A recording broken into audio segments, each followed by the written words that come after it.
Все мы учились в школе и знаем, что в обычной школе учатся дети разных слоев населения, есть богаче, есть беднее. Так было и 20 лет назад. Класс у нас был обычный, не очень дружный, но и обижать друг друга никто не пытался. Но все изменилось, когда в школу пришел новенький мальчик, он переехал с деревни к бабушке, так как остался один без родителей. Бабушка как могла воспитывала его, на пенсию много не купишь. Вот здесь бы и сплотиться детям и родителям, и помочь малоимущему ребенку, но не тут-то было. Все вдруг сдружились против Миши, он был скромным и застенчивым мальчиком и не отвечал на их оскорбления. Выделиться среди других ему не было чем, ни обновок, да и красавцем писаным он не был, такой себе простак и нищий. Мне сначала было его просто жаль, и я стал защищать Мишу, отбивать от одноклассников, но вскоре я стал изгоем вместе с ним. Мои родители старались тоже во всем помогать Мише и его бабушке, когда вещами, так как его старенькой бабушке было сложно его поднимать и одевать.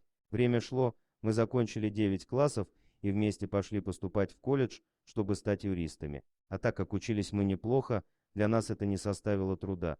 После колледжа сразу в университет, вместе его и закончили. Благодаря моим родителям, которые не оставили Мишу и всячески ему помогали, мы стали как братьями, везде ходили вместе, занимались спортом и бегали на свидания. После универа открыли свое дело, которое процветает и приносит нам немалую прибыль. А если говорить о Мише, то он стал настоящим мужчиной, красавцем и любимцем девчонок, хотя любимую еще не нашел. С одноклассниками видимся только в соцсетях.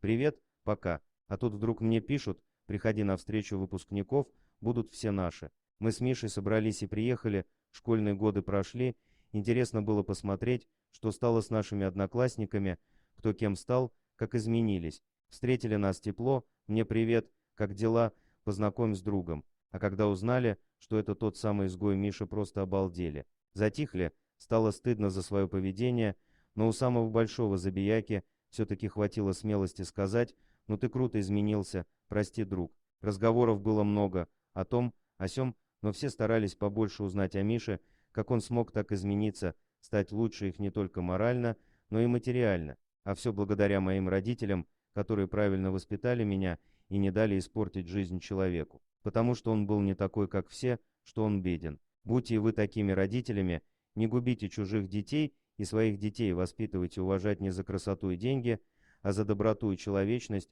ведь чужих детей не бывает. Дорогие друзья, если вам понравилось видео, поставьте лайк, а также подписывайтесь на канал, где найдете еще много интересного.